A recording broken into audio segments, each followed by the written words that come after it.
各位观众，我们现在来到最后的一个问题了，就是我们想要了解 Vicky 小姐在这边经营的状况，未来想要步入到什么样子的情况呢？或者 Vicky 对她这家店有什么样的展望呢？好，我们来请问 Vicky 小姐。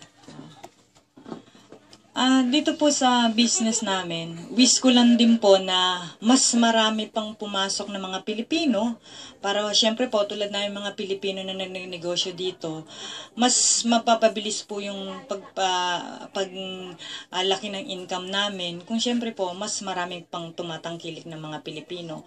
So, unang-una po rin po, wish ko na mas maraming pumasok ng mga Pilipino, and then mas marami po kasi kami matutulungan pagka ganon. At isa pa po, siguro mas tatatag po yung negosyo namin dito kung at ang wish pa rin po namin dito, kung bakit namin tinutuloy-tuloy yung gawin si Royal.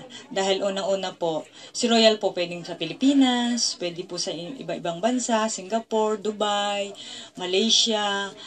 Kahit saan po naming bansa gawin si Royal, it's okay. Dahil po, through FB, o sangwang ko'y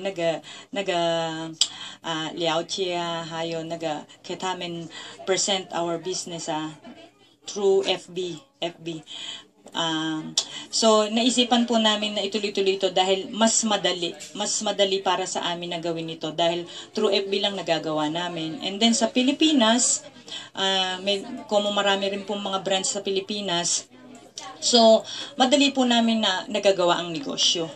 At isa pa po, mas marami po na nagwiwis na yun nga, mas maraming Pilipinong pumasok pa rin dito sa Taiwan para yung iba po tulad namin nagnegosyo dito, mas madagdag. Pero syempre po, isa pa rin pong wish namin is pag umuwi sila ng Pilipinas, mayroon po sila itutuloy na negosyo。